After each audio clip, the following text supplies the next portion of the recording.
Vielen Dank, Professor Göcke, für diese Einleitung. Ich möchte ein bisschen auf Deutsch sprechen, aber das werde nicht lang gut gehen, glaube ich.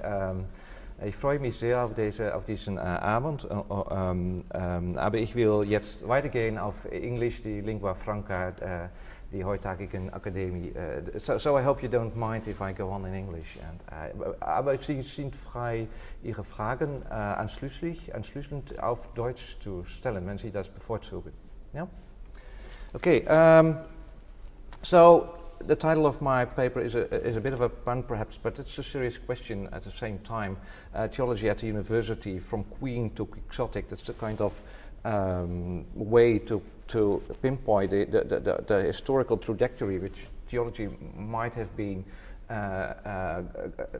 going along throughout the past centuries, at least in the estimation of many observers. This is the way the way it went with theology. It started as the queen of the sciences, and it ends up as a kind of strange animal still somewhere around in the contemporary academy. So is that the way we should look at theology and theologians, or is it possible to argue for a proper place of theology at the contemporary university? So that's my question for tonight, and I know some of you are working on this question as well, so that's why I'm looking forward also to the discussion which we may have on this topic. Does the discipline called theology have a proper place in contemporary universities, which are mostly secular? Perhaps, I'm not sure whether that's entirely the right word. You might also argue that universities at least include many faith perspectives, including theistic and non-theistic ones. So you might perhaps also call them pluralist, but at the bottom I think most universities self-identify as secular places and spaces. And then the question comes up, what kind of proper place might theology still have in such institutions? Here's the structure. I'd start with some introductory comments. Then I will go back in history because I think it's important to see in the first place why theology got this high status as purportedly being the queen of the sciences, what role theology did fulfill when the university system started. Then I will have a look at the modern breakdown, and then following up on that, I will ask the question whether there is a future for academic theology. So trying to answer the question along historical lines, because I think we need, apart from analytical skills, we need some historical sensitivity to answer this question. First, you know why things went wrong. If you have to know why things went wrong, if you want to somehow remedy the situation, or at least ask the question whether it can be remedied at all.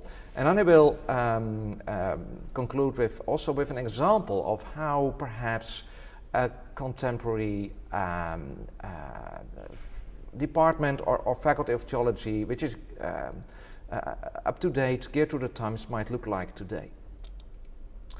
So theology from queen to outcast, not only when compared to the sciences, but also from the perspective of the humanities, prospects for theology are pretty bad.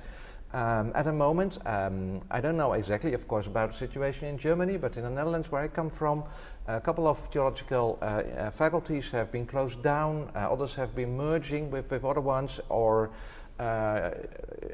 changing into departments of religious studies with not so much place left for theology. And even these departments of religious studies haven't turned out to be very stable. Often they were disintegrated after a couple of years into into other departments which don't have religion as their focus, but culture more largely conceived. And what happened in some places is that first of all theological programs were being discontinued, and then next to that, after a couple of years, also other humanities became threatened with discontinuation. So many colleagues who are working in the humanities are looking to theology with some suspicion, because if the theologians are being forced to go out of the university, then they may be the next candidates So from both perspectives, from the sciences and from the humanities and from the social sciences, the theology doesn't have a good reputation. Religion is all over the place, of course, in Germany as much as in the Netherlands, as much as in the United States, and wherever you come in the world, 85% of the world population seems to be somehow religious, but theology has to reinvent itself and its public role, and the question is, how could this be done? So we had some talks with some of you preceding this lecture about the chances for getting a fixed position, a permanent position at some theological department, and this is very hard in Germany, I understand, as it is in the Netherlands, as it is in the United States. So that theology is somewhat in a crisis. It's evident, I believe. It's in a crisis in terms of a loss of jobs. It's in a crisis in terms of a loss of students enrolling in theological programs. It's also in crisis in terms of shrinking audience. Lay people, not non-theologians, are reading theological books or works. Theologians perhaps not being very well in translating their ideas to a larger audience, or the audience not being interested in theology anymore. That can be both ways, of course.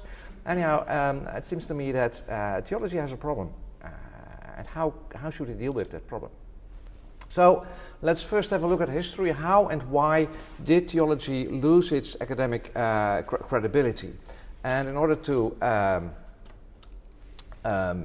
start this inquiry, we have to go back to the Middle Ages, where the university, the very institution of the university, more or less started with the theological enterprise, started in order to train priests and other candidates for the clergy in the church. So theology reputedly was seen as the queen of the sciences at that stage. But I have to make a disclaimer here, and I hope anyone of you can help me further. I haven't been able to pinpoint a reference to this precise metaphor in pre-modern sources. So I didn't come further than Erasmus. So that's early modern. But even Erasmus suggests that there is an earlier source, even that it's quite well known. Everyone knows that theology is the queen of the sciences. So it must have been a quite well-known metaphor. But I have been unable, despite some searching, to find, for example, in Aquinas or whatever, the literal metaphor of theology as being queen of the sciences. The idea is prevalent, definitely. So what is expressed by this metaphor is definitely in place. But the very metaphor, I couldn't get a proper pre-modern source. So all quotes, you find it all over the place in recent literature as well.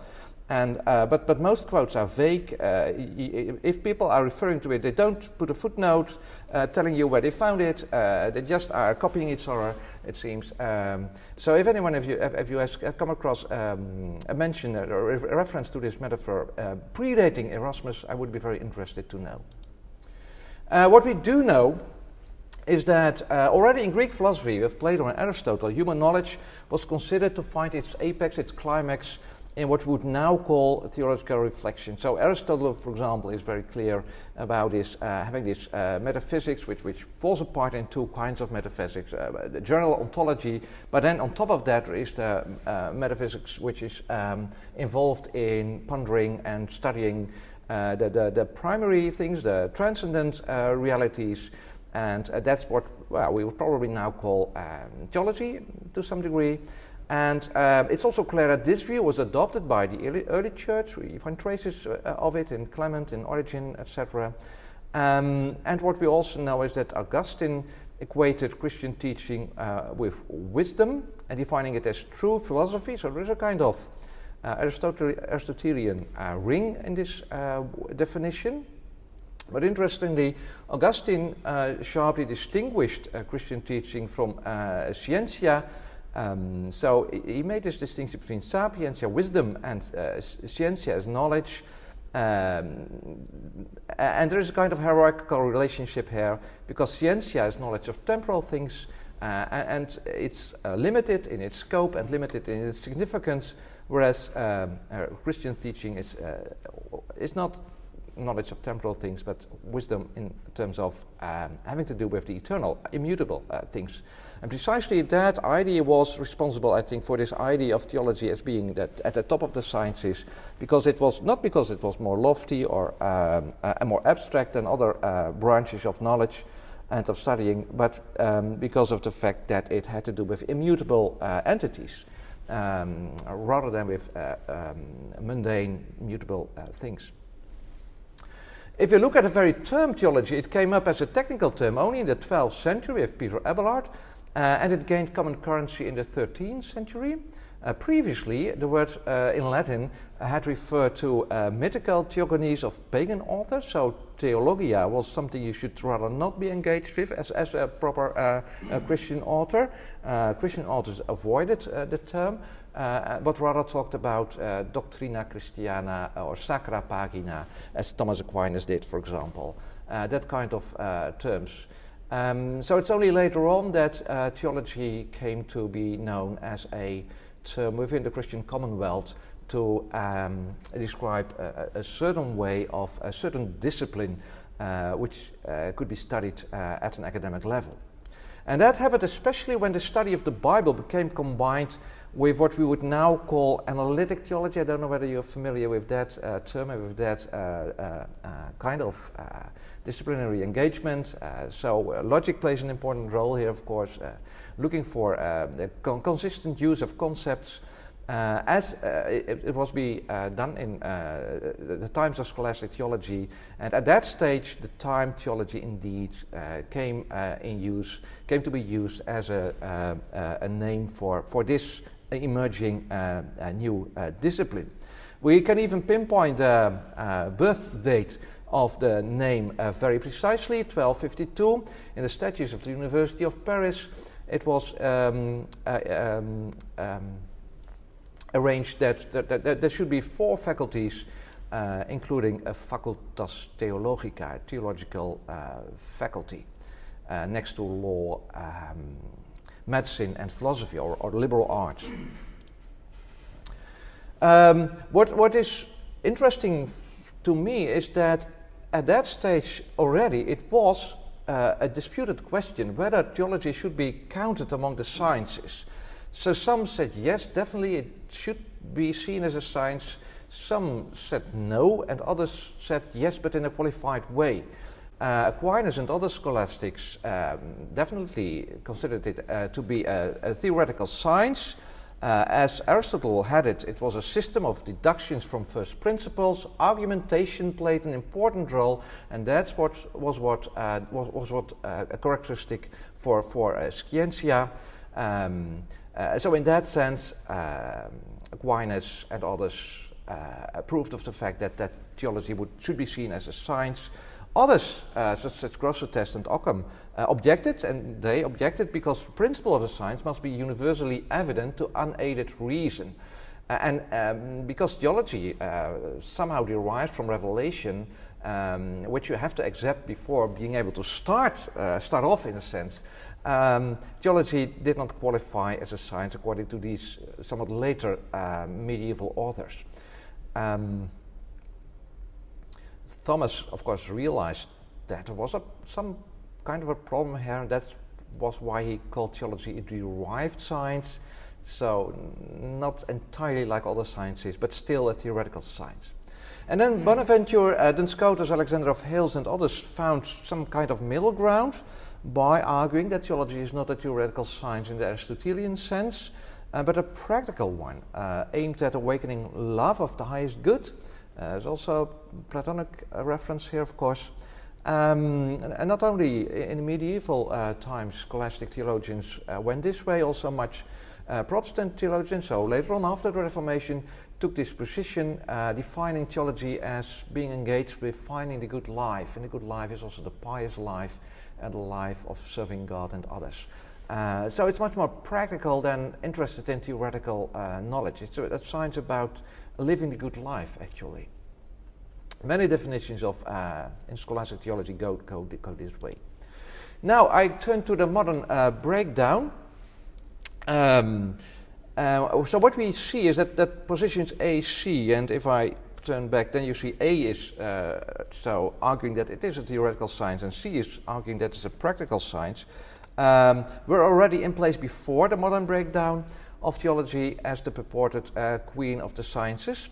And also B was already in place. So B being the position that it was not a proper science because it couldn't be done by unaided reason. Somehow, of course, it started with natural theology, but then you had to make the move that you had to jump to revealed theology, and then you had to take for granted the statements of the Bible, etc., and of church doctrine.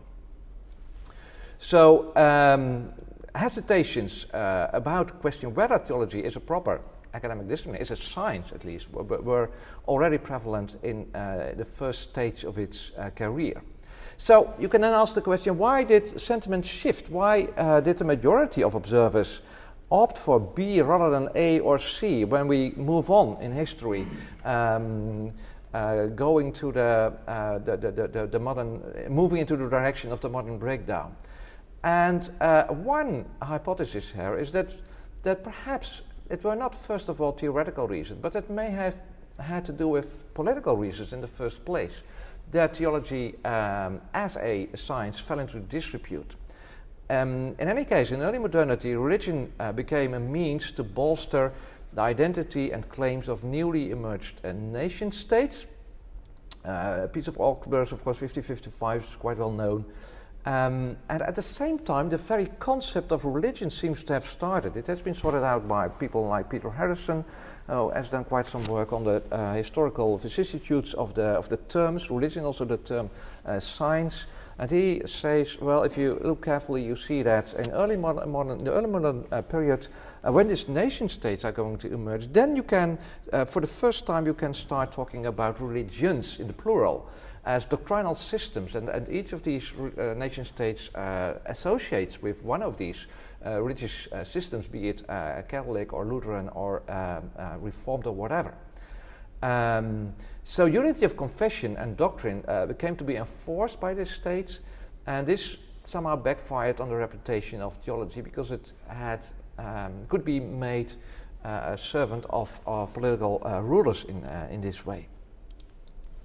The primary example of someone arguing for this actually is Immanuel Kant. So I don't want to linger for a long time with Kant, but I think this is quite interesting. It's quite an interesting move which he makes. In his latest work, some of you will definitely know that the conflict of the faculties, Kant ties in here with an existing debate, wondering whether the four faculties should be hierarchically ordered, as they were at the time. So philosophy, so the liberal arts were now renamed into a faculty of philosophy, and that was seen as the lower faculty. And then you had, on top of that, you had faculties of law, medicine, and theology, and they were seen as the higher faculties. Kant was wondering whether that was the right way of considering the divisions in the university, and he did so in a very peculiar time, following up on regime change, when I think it was Friedrich Wilhelm II who had come to power and installed a kind of restoration politics. So trying to go back to earlier times and to indeed bolster the conservative religious views as a kind of ideology to enhance the unity and the identity of his own state. And that caused a reactionary climate at universities in which Kant's moral interpretation of religion had been met with official criticism. So the Minister of Justice of Frederick William II, Johann Christian Willner, was very critical of Kant's way of doing, of viewing theology. He was, I quote, greatly displeased to observe how you misuse your philosophy to undermine and destroy many of the most important doctrines of Holy Scripture and Christianity, end of quote. So this was a really tense situation. Kant had written The Conflict of the Faculties already in 1794, but he didn't dare to publish it because of the fact that he could foresee any more grave reactions to that, serious reactions to that. So we waited till the king died, and Wilner was dismissed as a minister in 1798, and he then it then became clear that he had a view which was quite opposite to the ones which were at the time cherished by the government. Kant argued three things in the conflict of the faculties. First of all, government should not support conservative theology nor any branch of theology or sort of theology whatsoever. The Enlightenment values of rationality and freedom from external tutelage should reign in the university. That's where a university is intended for. And the Faculty of Philosophy is the prime guardian of these values of rationality and freedom of thought, since it follows reason wherever it leads. And that's the difference between theology and philosophy, according to Kant. Theology has to do with external authorities. It cannot follow reason wherever it leads, because it's bound to these authorities of the Bible and church tradition. And that's why actually philosophy is the highest faculty. It's the kind of guardian which has to decide what is acceptable to do at universities and what is unacceptable. So philosophy should no longer be regarded as the handmaid of theology, but it should rather have a watchdog function over the other faculties from the standpoint of rationality. And for that reason, philosophy has to take over final control at the university from the traditional place of theology, which was seen as the apex of the sciences until that time. Now, leaving Kant aside, more generally, modernity's resistance against theology's academic role was motivated, it seems to me, by two considerations. First of all, this point of abuse of theological orthodoxy for political reasons, the mixing up of theology and state politics. And secondly, the constraint by external authorities, Bible, confessions, etc., whereas at the university there should be no master but reason itself, independent of time, place, and historical circumstance. So it's not just Kant, but Kant voices somehow the resistance of modernity more generally conceived against theology's academic credibility. So, as a result of these conditions, it seems to me theology got into disrepute in modern times. And this also has been the case literally. So after the French Revolution, theological faculties were denounced. Their graduates were seen as the most useless, intractable, and dangerous subjects of the state, a quote of Denis Diderot. And many theological faculties were indeed closed down. But interestingly, it was not just theology. So there was widespread dissatisfaction with the university in general. This political dissatisfaction with theology somehow also touched other faculties, other disciplines, even the university as a whole. But people didn't know what type of institution was to take the place of the by then of the contemporary university until the birth of the modern university took place, and we can also pinpoint this. The birthday quite precisely. It was in Germany, Berlin, 1810, where the Humboldt University in Berlin, of course, was built as a place where Wissenschaft und Bildung were seen as the twin pillars of the new modern university. Research and personal formation were the two main goals of the modern university, which should take the place of the traditional institution. And in an interesting twist of history, Berlin decided to retain a faculty of theology. So the dissatisfaction with theology which had come up in early modern times was not translated into the decision to leave theology apart from the modern university. And this was, of course, there was a huge debate going on this precise issue at the time. Fichte, for example, was very harsh on theology. He took position B. Remember, that was the position that theology is not a proper academic discipline, so it should not have a place at the university. But Schleiermacher, in the end, won the battle with his argument, especially for a variety of position C, arguing that although theology is not the queen, he uses the word heroine of the other faculties, so he definitely distances himself from the traditional picture of theology as the queen of the faculties. It still must stay at the university because both church and state had a clear interest in having a well-educated clergy. So in Schleiermacher's view, theology was rather a sister than a queen, a sister of law and medicine, as a kind of professional education for very clear-cut professions, like becoming a doctor, a medical doctor, or a lawyer, and also a clergyman. If you look at the brief outline of theology, which Schleiermacher, of course, also wrote, then you see that his view of theology is very much research-based. He translates all kinds of confessional disciplines into more research-based disciplines. Even dogmatics is a kind of descriptive or analytic discipline in terms of trying to find out what people actually believe, rather than dogmatics as a normative discipline. There is a kind of philosophical theology in Schleiermacher's view, which is, of course, normative, but this links up with philosophy, which was also done at the university, of course. So he's downplaying, to a large extent, the classical scope of theology as talking about God. And what happened is that many Western universities followed suit. They considered Berlin as a shining example of how a modern university, what a modern university should look like. So also in the Netherlands, but also farther around, many universities restructured their internal organization, taking Berlin as an example.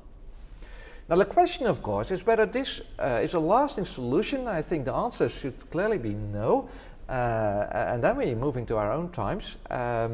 Know that Schleiermacher offered a practical reason for theology rather than a theoretical, although I know, of course, that Schleiermacher is quite a complicated figure. It's not doing quite justice to him and cutting him short by saying only this, but at least this is an important line in his thinking, that we do uphold theological faculties for practical reasons, namely the Ausbildung, the education of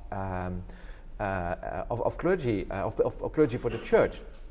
So that kind of that way of justifying theology is vulnerable, of course, because of its dependence on the church and the constituencies. What happens when church membership starts to decline, which is what, of course, it started to happen in the 20th century.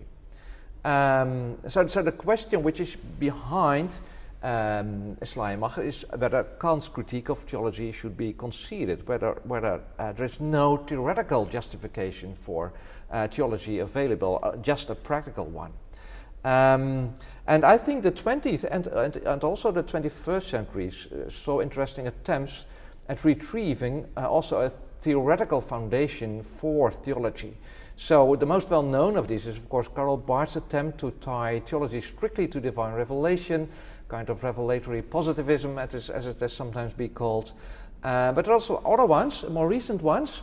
I draw your attention to one or two of these, just to show that there's more around than you might have thought nowadays when it comes to reflection on the status of theology. John Milbank did something similar, trying to forge a kind of rationale, a justification for theology as an academic discipline, which can stand on its own feet and which can demand a proper place in the academy. Milbank concedes that in secular terms, theology should not exist, since if you are a secular person, then theology looks like fantasizing about the void, as he phrases it, so it doesn't have a proper material content. And that's why, according to Milbank, theology can only be justified as an academic discipline when the secular consensus at the university is challenged. And that's exactly what he does in his work, which he became quite famous for, Theology and Social Theory, where he tries to show that many accepted forms of social theory are in fact not as objective as they pretend, but have profound roots in very specific views of life and perspectives on life, which cannot be, which are not be accounted for. And then Milbank, of course, takes the other perspective, arguing that if it's true that all objects are related to God, then the secular outlook should be challenged and all things should be studied as standing in relation to the Creator. From his Catholic perspective, that is what he advocates and tries to elaborate, which means that theology should again become a meta-discourse, which reflects on the proper place of the various disciplines in the interpretation of reality as God's reality. Well, this may look like Christian God, that's the case in Milbank indeed, but he is open to have to adopt a broader, more metaphysical concept of God. It has deep roots in Greek philosophy, in Plato especially, so it's the highest reality. It's going back to some extent to Greek metaphysics here, especially in terms of participations. There's a participatory metaphysics, all things participate in the divine being, and that's the way to understand them properly. If that's true, then that's the way we have to study them. And so, as I said, he especially applies this to the social sciences, showing that positivist or liberal humanist and dialectical versions of social theory lack the self-evidence they claim to have, because the secular perspective is being taken for granted rather than argued for, and he doesn't argue for his own theological perspective, but his claim is that when looked at from this theological perspective, things may make more sense than from other perspectives. So as a postmodern thinker, Milbank rejects the Kantian notion of a universal rationality, arguing that this is one more ideological construct. It's not true that rationality is a clear-cut concept. It's the same at all places and at all times. He thinks it's much more of a culturally embedded concept, which may not be the same necessarily at all times and places. So what is rational is co-determined by one's take on more profound basic perspectives and views of life. It's not evident and it's not universal. And so he then elaborates a Christian theological paradigm which he claims to be superior to its secular alternatives when it comes to their explanatory power. His work elicited many responses. It even ushered in a new theological movement of radical orthodoxy, characterized by this participatory and largely sacramental ontology, all things participating in the divine, and we're only able to understand reality properly when we take this participation into account. And he then has a kind of very specific theory of that all things went wrong. Already with Dan Scotus, who severed the link between God and created reality, between creator and creation, because of his voluntarism. Well, I'm not going into more detail, but it's just briefly to show that there are alternatives to what seems to be evident in contemporary in the contemporary academy. Another way of trying to offer a proper place to theology comes from John Webster, a Protestant theologian who died a couple of years ago, working in, I think, St. Andrews at the latest. He somehow voices arguments which you can also find in Milbank. He argues that theology is not one discipline among others. If you start looking at theology in this way, Webster argues, then you have lost the battle already, because then theology is a kind of strange animal indeed as compared to other disciplines. But Webster thinks we should see theology as a discipline which tries to point out what is going on in all these other disciplines, what are their aims and how do they fit in with human life, So theology should furnish an account of the nature and ends of the entire intellectual life, as he calls it, and thus of the humanities, of humane studies. It's not one tiny part of it, but it's a kind of overarching attempt to probe and explore the proper goals of each of these humane disciplines, the humanities. A very nice, I don't think it's a quote from Webster himself, but it comes close to what he has in mind, is that when going to the university, students should not just learn how to make money, but also how to spend money. So they should know something about the good life, what is worth striving for. And that's what they can or should be able to learn when doing theology. So, moving to concluding section now, I think a strong case can be made for having theological faculties in our own pluralist world, and in doing so one might use insights both from Schleiermacher, so from a more practical nature, and also from John Milbank or John Webster, so along more theoretical lines. Schleiermacher's practical argument still stands, I believe. Religious communities will always need leaders, and they can best be trained according to the highest possible standards.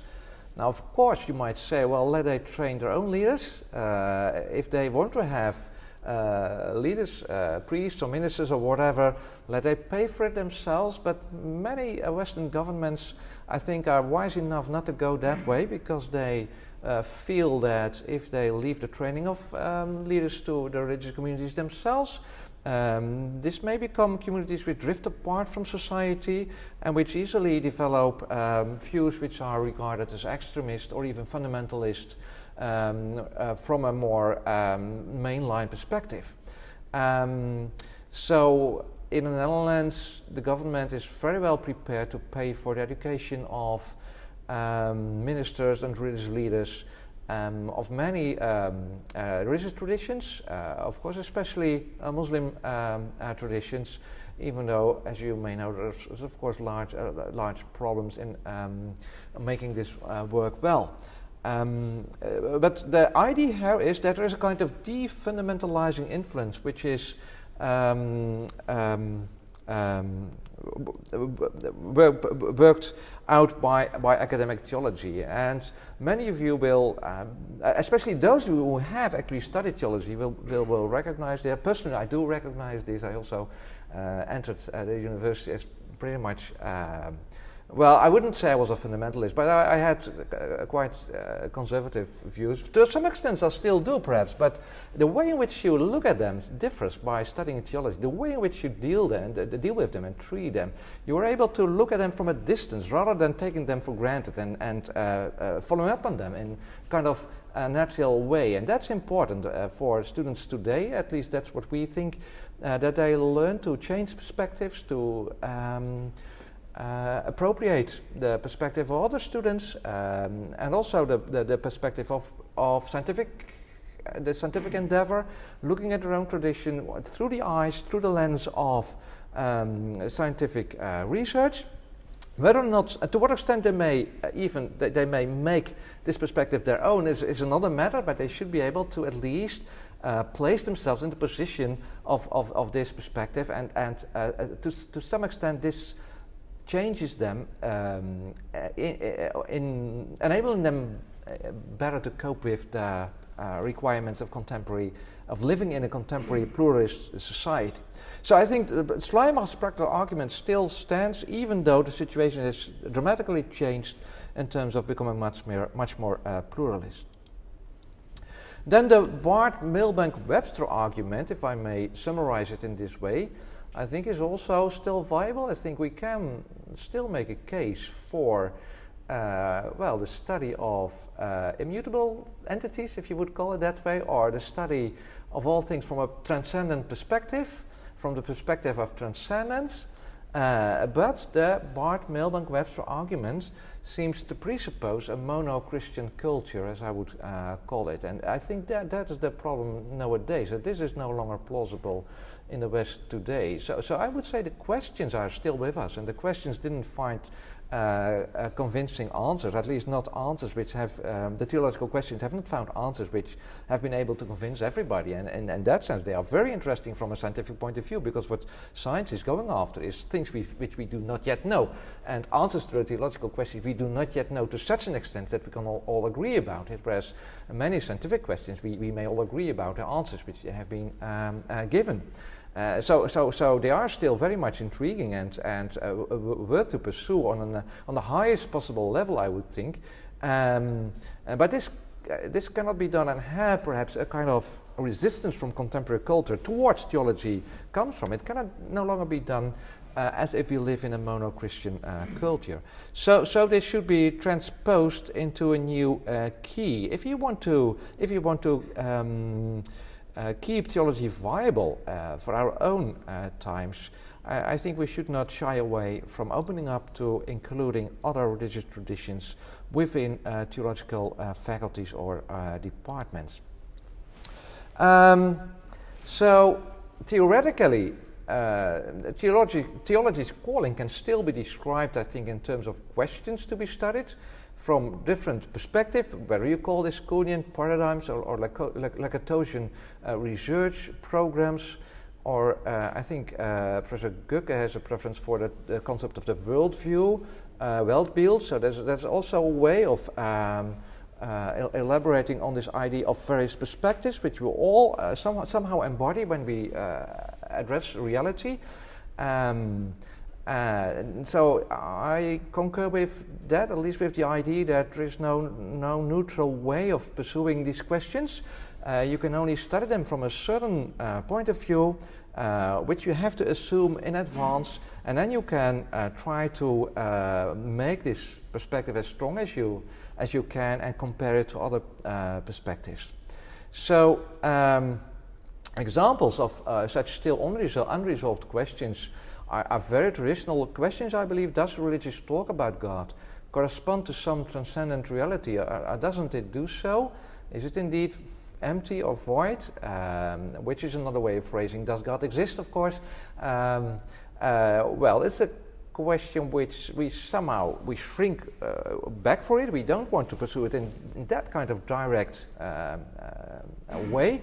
But still, it is a question which could be pursued, I think, perhaps should be pursued. Was the universe intended, or is it a product of change? Many people in the pews, many everyday people in the street ask this kind of questions. And my point would be that theologians shouldn't be too elitist to avoid addressing these questions. Can moral guilt be annihilated if you have moral guilt? If you are morally guilty, can that be made undone? Does forgiveness make sense? Is there something special about Jesus? But then also ask the same question, perhaps you should ask the same question about Muhammad. Is it credible at all to believe in life after death? So in a sense you can pass along all the main topics of traditional theology, all the loci of classical dogmatics, from the doctrine of creation to the prolegomena, to the doctrine of God, to the doctrine of providence. The questions about determinism and freedom, of course, contingency, are all around in society and in the academy. So all these classical questions still haven't found answers which are satisfactory to everybody, which could only be seen as a stimulus to pursue them with even more intellectual rigor. The central question which theology would try to answer, perhaps, may still be what makes human life worth living. So this connects to these people like Augustine already, who connected theology to wisdom, but also with this third way of justifying theology in the Middle Ages by seeing it as a practical science intended to make clear what the right way of living is, what a good life is. I think contemporary society shows that many people don't know what makes human life worth living. They think it's all about bread, about economics. It's the money, stupid, the economy. But how do we know for sure, and why would it be the highest norm or standard worth pursuing? The good life. What is the good life? When is human life flourishing, and when is life on Earth overall flourishing? There's a very recent volume of authored by Miroslav Volf, who's one of the most, I think, the most well-known contemporary theologians from Yale University, who's exactly making this point that if theology wants to overcome its contemporary crisis, it should address this question. It should make this question at the very center of its attention, because this is where people in society are wrestling with, and theology has a tradition of tying in with answers to this question. It also has to do with what John Webster put forward, of course, with learning not only how to make money, but also how to spend money. So, interestingly, most of these perennial questions, of course, there are perennial questions coming back all the time. Every new generation asks this kind of questions. But interestingly, most of these questions are questions of fact. It's often suggested that these are questions of meaning, and meaning is a question of taste. Everyone has his own meaning-making systems, so we can't say much about this from a scholarly point of view. It's a personal, subjective matter. But as a matter of fact, these are factual questions. The answer is either yes or no, or perhaps somewhere in between. But either religions talk about God does correspond to some reality, or it does not. Either the universe was intended, or it was a product of change. So either it is credible to believe in life after death, or it's incredible. We can no longer uphold any view of post-mortal existence. And the university is the place where factual questions should be addressed and, if possible, even be answered. So it's clear that we disagree, and we will most probably continue to disagree about this question. This is often always brought in against theology and the place for theology. Well, you are disagreeing for a long time. You will continue to disagree. Physics is making progress because physicists can agree with themselves and can also convince the wider audience of the way in which they found answers to their problems. Theologians are unable to do so. Yes, that's to a large extent that's true, but that may only testify to the complexity of the issues. The issues which come together in theological discourse are perhaps much more complex than other fields, even though, of course, I don't underestimate the complexity of other fields. But where you have to find ways of living or addressing the most profound questions you can ever think of. And the fact that's almost impossible to come to shared answers, to consensus about this, is not a reason to leave them apart, I would say. Because whatever the answers may be, it's clear that they have enormous implications, of course. So you cannot argue that these are minor questions. Indeed, the opposite is the case. These are ultimate questions, and perhaps you can even say that if universities opt for being institutions for the sciences only, then they also opt for being institutions which restrict themselves to dealing with more minor questions rather than the major questions which people might have. From a scientific point of view, these questions should best be studied from various life perspectives, both religious and non-religious, I would say. So you can, of course, always ask the question, how many of these perspectives would you want to include in a theological faculty? Wouldn't you have thousands of them? No, there are only a limited number of them. Only some of these perspectives have been able to withstand the test, to stand the test of time, and they have been able to grow into traditions, both religious traditions and secular traditions like humanism and scientism. And preferably, it would seem to me that life perspectives which do have quite some adherence, should be included in these theological faculties. So not only religious faculties, but ideally I would say also non-religious perspectives. Let me end up with trying to point out how we at my own university try to implement this vision. At the Faculty of Religion and Theology at the Vrije-Universiteit Amsterdam, we just renamed our faculty. We used to be called the Faculty of Theology, but the current dean has made a plea and has even found a majority of the people, I think rightly so, to rename it into a Faculty of Religion and Theology. Religion, of course, denoting the field, and theology a specific discipline. Like we also have a School of Business and Economics. That's a kind of similar way of phrasing. First you mentioned the field, and then you mentioned the discipline. This faculty offers BA and a master program or magister programs of its own as a state-funded faculty, but it also does this in cooperation with seminaries, etc., seminaries and centers. First of all, intra-Christian seminaries. For example, we have contracts with the Baptist Seminary, with the Russian Orthodox Seminary, with a particular Reformed Church, with a Mennonite Brotherhood, it is, I believe, and with Remonstrant seminaries. All these have their own institutions linked into the Faculty of Religion and Theology at our place. And we also have a couple of extra Christian centers which have a similar structure, especially a center for Islamic theology and a center for Buddhist studies. To my shame, I have to add to that we don't have a center for Jewish studies, which you would expect if you think of Amsterdam.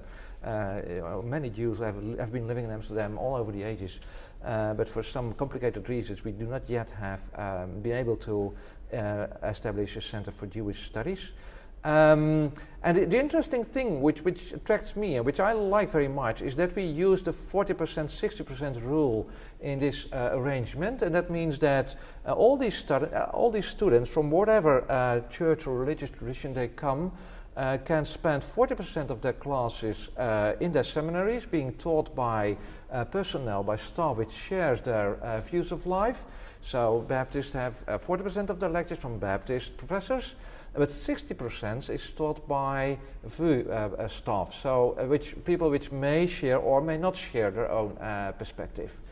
And we think this is a good combination, because in this way students are enabled to become familiar with their own theological tradition, becoming well versed in the finities of their own tradition, which is important. But they also learn how to engage with students from other perspectives, and with professors from other perspectives. If we would not allow them to have their own teachers, of course, they would go to seminaries and they would say, well, we're going to do this, we're going to train our own ministers. So that's a good practical reason, but there is a theoretical reason here as well, I think. Because in this way they can become good leaders in their own tradition, and at the same time they learn to relate to a wider audience and wider scholarly debates, which is not filtered by the views of their own professors only, but also by sometimes even atheist professors. So working at a state-funded faculty, there are no confessional standards which have to be met by the faculty. So personally, I'm a Christian theologian, but some of my colleagues don't share that identification, considering themselves an agnostic or an atheist or whatever, or an adherent of another religion. But the idea is that they're appointed because of their expertise, irrespective of their view of life, and though in practice, of course, most of them have a kind of a religious background and religious view, because that is why they started to study theology. Theoretically, that is not why they were selected for, and in this way, students can also become acquainted with studying theology from other perspectives than just their own one.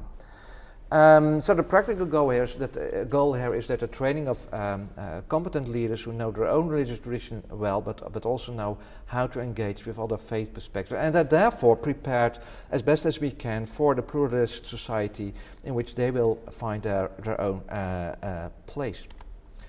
So this is my final sheet. Just to end up, there's one philosopher's definition of theology which captures it very nicely. I think it's Nicholas Wolterstorff's definition. Theology, he says, is that discipline in which the deepest longings and highest hopes of the great majority of human beings, it's not at all a marginal affair, but the great majority of human beings has an interest in it, and Harry's thinking of the 85% of the world's population which is religious, is that discipline in which the deepest longings and highest hopes of the great majority of human beings find their most articulate expression. At least that's the idea, and if theology can meet that standard, I think it does have a future also in our society. Thank you very much.